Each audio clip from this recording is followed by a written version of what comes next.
আপোনালোকে যিবিলাক ইনভেষ্টিগেশ্যনৰ সময়ত বিভিন্ন কথা বতৰা ওলাই থাকিব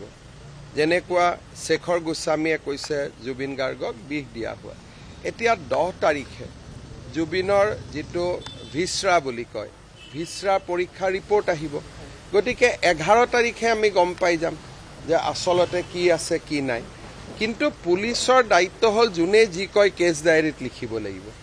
গতিকে বহুতে ভাল কব বহুতে বেয়া কব পুলিচে লিখি যাব আৰু আপোনালোকে গম পাই থাকিব কিন্তু সেইবিলাক পুলিচৰ কথা নহয়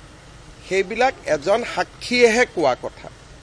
সাক্ষীৰ ভাষ্যটো পুলিচৰ ভাষ্য নহয় আজি যেটো বিষ দিয়া বুলি গোটেই পেপাৰত কথাটো ওলাইছে এটো পুলিচৰ ভাষ্য নহয় এটো হল এজন অভিযুক্তৰ ভাষ্য